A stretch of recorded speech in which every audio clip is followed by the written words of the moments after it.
Hello বন্ধুরা, দেখুন এটা একটা কিন্তু গাছে বড় বিশাল একটা সাপ কিন্তু উঠেছে। তাই আমি হঠাৎ বসেছিলাম, সাপটা উঠে একদম গাছের মধ্যে উঠে পড়লো। দেখুন, দেখতে পাচ্ছেন তো? দেখুন চারিদিকে দেখছে। তবে আজকে কিন্তু আমি সাপের ডাক শুনেছি, কক কক করে ডাকছিল, দেখেই উঠেছে। আর খুব হাঁপাচ্ছিল সাপটা, মনে হয় বেজি টেজি তাড়া করেছিল। তো আমি বসেই গেছি, আমি একদম পাশে থেকে ভিডিওটা করছি। তখন মুখের এটা দিইনি আওয়াজটা, কারণ সাপটা থাকবে না, তাহলে চলে যাবে, সেই কারণে দিইনি। তো আমি এটা এখন দিলাম। দেখুন অনেকটা লম্বা বড়। তো কী সাপ আমি বুঝতে পারছি না, কিন্তু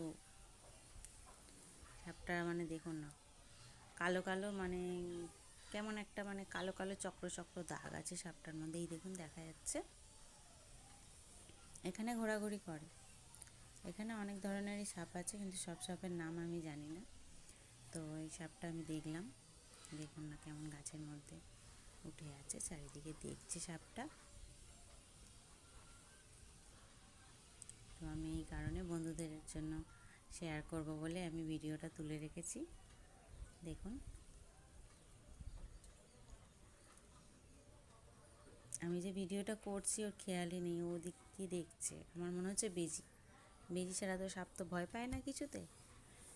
বেজি দেখতে পেয়ে ও দৌড়ে পালিয়ে এসছে। আর এইখানে জায়গাটা তো দেখতেই পাচ্ছেন, কত বন জঙ্গল, তার বুঝতেই পাচ্ছেন এখানে অনেক সাপ আছে। কিছু করার নেই, অনেক রকমেরই সাপ আমি দেখি এখানে।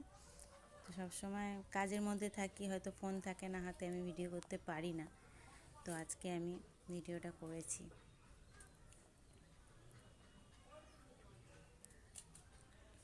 দেখেছেন তো বন্ধুরা, ও কিন্তু চারিদিকে দেখছে, আমি যে ভিডিও করছি বুঝতেই পারছে না। দেখুন এইবারে কিন্তু ও আমার দিকে দেখছে, কেন একদম সামনাসামনি ফোনটা নিয়ে ভিডিওটা করছিলাম, আমি দেখলাম চোখটা আমার দিকে ঘোরালো। দেখেছেন তো? আমি এইরকম অনেক ধরনের ভিডিও আমার ফেসবুকেও আছে।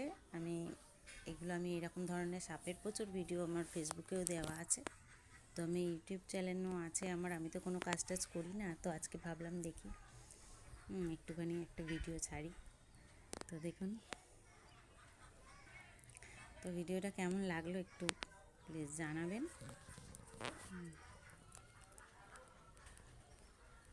তো আরও আমি অনেক ধরনের এই সাপের ভিডিও নিয়ে চলে আসবো আবার। সবাই ভালো থাকবেন, সুস্থ থাকবেন, টাটা।